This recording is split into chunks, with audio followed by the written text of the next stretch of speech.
السلام علیکم ورحمۃ اللہ وبرکاتہ۔ اعوذ باللہ من الشیطان الرجیم، بسم اللہ الرحمن الرحیم۔ سبق نمبر 46 ہے غسل میت کی کیفیت اور اس سے مربوط احکام۔ میت کو مندرجہ ذیل ترتیب سے 3 غسل دینا واجب ہے۔ اول، ایسے پانی سے جس میں بیری کے پتے ملی ہوں۔ دوم، ایسے پانی سے جس میں کافور ملا ہو۔ کافور کہتے ہیں عطر کو، یعنی خوشبو والا جو اس میں ڈال دو۔ اور سوم ہے خالص پانی سے۔ غسل میت جنابت کی طرح ہے۔ غسل میت جنابت کی طرح ہے اور احتیاط واجب یہ ہے کہ جب تک غسل ترتیبی دینا ممکن ہو میت کو غسل التماسی نہ دیں، اور میت کے غسل ترتیبی میں موالات کی رعایت کرنا ضروری نہیں ہے، لیکن ضروری یہ ہے کہ میت کے بدن کے داہنے حصے کو بائیں حصے سے پہلے دھوئیں۔ یعنی کیا کرنا ہے، میت کے بدن کے داہنے سیدھا ہاتھ کو پہلے دھونا ہے اور بائیں حصے سے پہلے دھونا ہے، ٹھیک ہے۔ یعنی جب ہم دائیں حصہ پہلے دھوتے ہیں، بائیں حصہ بعد میں دھوتے ہیں، یہی ہے۔ اور ضروری ہے کہ بیری اور کافور اتنا زیادہ مقدار میں نہ ہوں کہ پانی کو مضاف کر دیں، اور اتنا کم بھی نہ ہوں کہ یہ نہ کہا جائے بیری اور کافور پانی سے مختلف نہیں ہوا ہے۔ اگر بیری اور کافور کی اتنی مقدار جو لازم ہے نہ مل سکے تو احتیاط مستحب کی بنا پر چینی میں جتنی مقدار میسر ہو پانی میں ڈال دیا جائے۔ آگے ہے، بیری اور کافور یا ان میں سے کوئی ایک نہ مل سکے یا اس کا استعمال جائز نہ ہو، مثلاً یہ کہ وہ غذبی ہو، تو احتیاط واجب کی بنا پر ضروری ہے۔ ان میں سے ہر ایک چیز کے بجائے جس کا ملنا ممکن نہ ہو میت کو بدلیت کے قصد سے خالص پانی سے غسل دیں، اور مذکورہ 3 غسل کے علاوہ احتیاط واجب کی بنا پر ایک بار تیمم بھی کر لیا جائے۔ اگر کوئی حالت احرام میں مر جائے تو اسے کافور کے پانی سے غسل نہیں دینا چاہیے اور اس کی جگہ خالص پانی سے غسل دینا ضروری ہے، مگر یہ کہ وہ حج تمتع کے احرام میں ہو اور اس کا طواف کی نماز اور سعی کو مکمل کر چکا ہو، یہ کہ حج قران یا افراد کے احرام میں تھا اور حلق کو انجام دے چکا ہو، ان صورتوں میں کافور کے پانی سے غسل دینا ضروری ہے۔ اگر کوئی جنابت یا حیض کی حالت میں مر جائے تو اسے غسل حیض یا جنابت دینا ضروری نہیں ہے، بلکہ اس کے لیے وہی غسل میت کافی ہے۔ احتیاط واجب کی بنا پر میت کے ناخن کا کاٹنا جائز نہیں ہے، اگرچہ بڑی ہی کیوں نہ ہوں۔ اسی طرح احتیاط واجب کی بنا پر میت کے بدن کے بال کو، مثلاً سر یا داڑھی کے بال یا بغل یا شکم کے نیچے کے بال، چاہے اکھاڑنے، نوچنے یا مونڈنے یا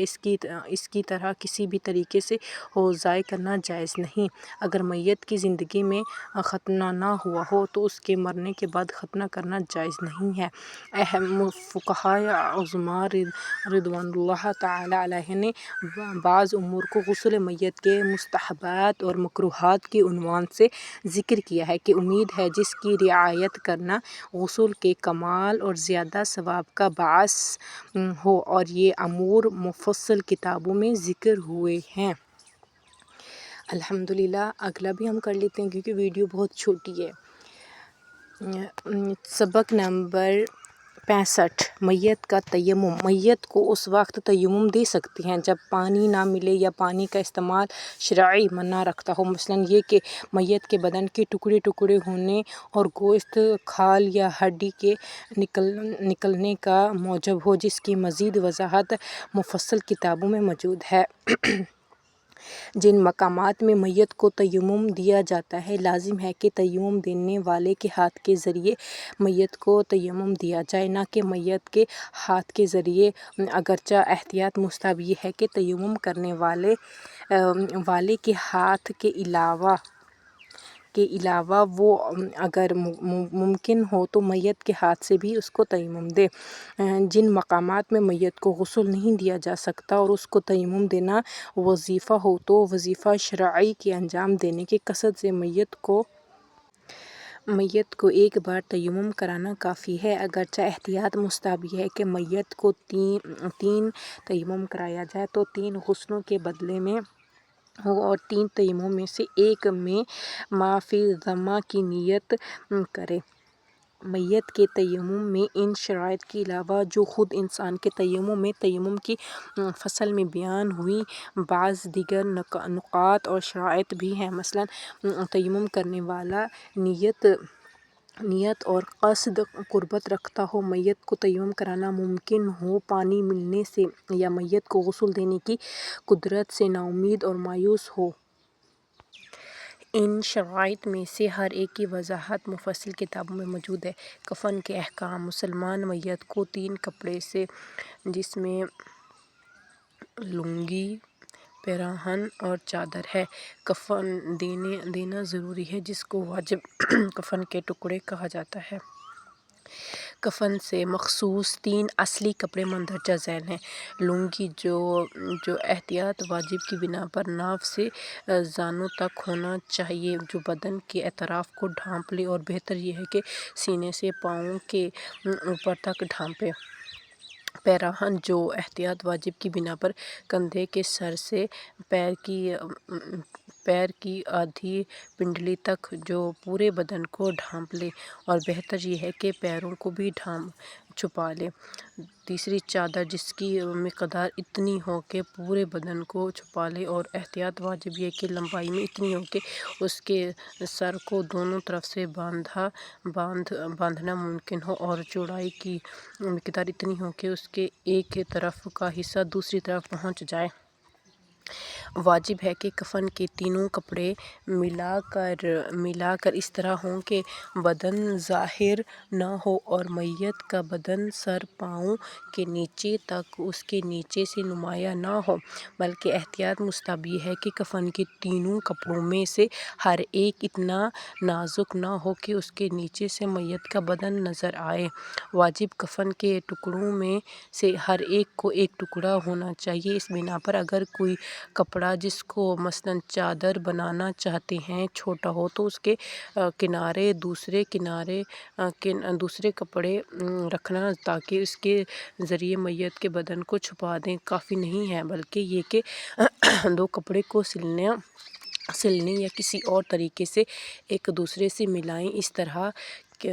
کہ وہ عارفان ایک ٹکڑا شمار ہو اور میت کے پورے بدن کو چھپا دے تو ایسی صورت میں کافی ہوگا۔ کفن کے کپڑوں کا میت کے بدن سے بلا فاصلہ مس ہونا ضروری نہیں ہے، اس بنا پر اگر میت کے بدن کو پلاسٹک کے اندر رکھیں اس کے بعد کفن پہنائیں، یہ عمل بذات خود حرج نہیں رکھتا۔ میت کو کفن پہنانے میں قصد قربت کی شرط نہیں ہے، اگرچہ احتیاط مستحب کے مطابق ہے۔ کفن کی واجب مقدار: مخصوص 3 اصلی کپڑے کو میت کے اصلی مال سے لیا جائے گا، بلکہ کفن کی مستحب مقدار کو معمول کی حد تک میں میت کی شان کو پیش نظر رکھتے ہوئے اس کے اصلی مال سے لے سکتے ہیں، اگرچہ احتیاط مستحب یہ ہے کہ واجب مقدار سے زیادہ کفن ان وارثوں کے حصے سے نہ لیا جائے جو ابھی بالغ نہیں ہوئے ہیں۔ جو بھی بالغ نہیں ہوئے یا دیوانہ ہو اور میت کے دفن اور تجہیز کے دوسرے خرچ کا حکم، بیری، کافور، غسل کا پانی، میت کو حمل و نقل کی اجرت اور قبر کو کھودوانا اور قبر کی جگہ کی قیمت کفن کے مانند ہے کہ اس کو میت کے اصل مال سے لے سکتے ہیں۔ اگر کسی نے وصیت کی ہو کہ کفن کی مستحب مقدار کو اس کے ثلث تہائی مال سے لیا جائے یا وصیت کی ہو کہ اس کا تہائی مال خود اس پر خرچ کیا جائے لیکن اس کے مصرف کو معین نہ کیا ہو، اس کے بعد حصے کے مصرف کو معین کیا ہو تو مستحب کفن کی مقدار کو اگرچہ معمولی مقدار سے زیادہ ہو اس کے تہائی مال سے لیا جا سکتا ہے۔ اگر میت نے وصیت نہ کی ہو کہ کفن کو اس کے تہائی مال سے لیا جائے اور اصل مال سے لینا چاہیے تو واجب مقدار سے زائد کفن کی مستحب مقدار شامل کرتے ہوئے جو معمول کی حد میں ہو اور میت کی شان کے مطابق نہ ہو لیکن عاقل بالغ وارث کی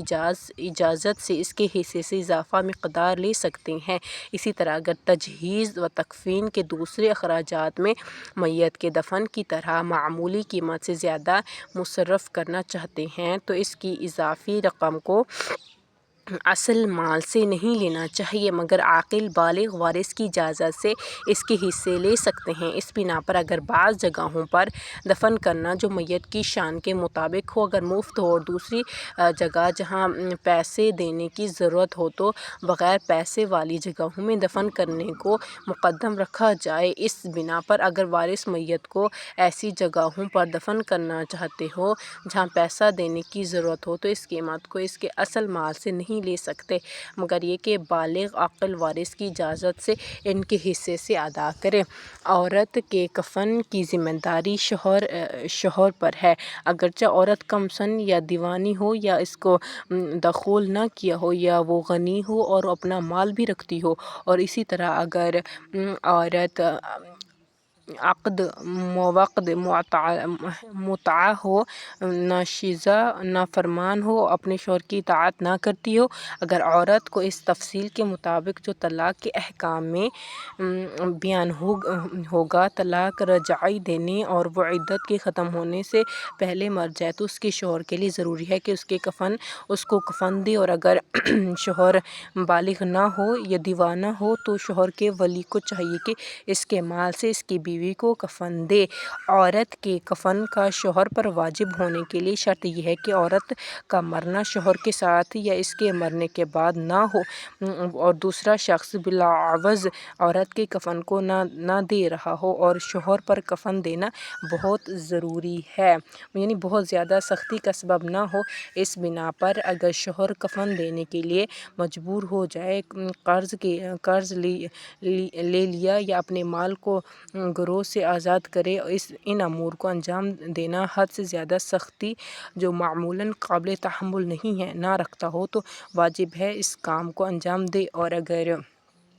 عورت نے وصیت کی ہو کہ کفن اس کی مال سے مہیا کیا جائے تو اس کی وصیت پر عمل کیا جائے اور شوہر سے کفن کی ذمہ داری ختم ہو گئی۔ الحمدللہ سبحانک اللہم و بحمدک نشہد ان لا الہ الا انت نستغفرک و نتوب الیک۔ السلام علیکم ورحمۃ اللہ وبرکاتہ۔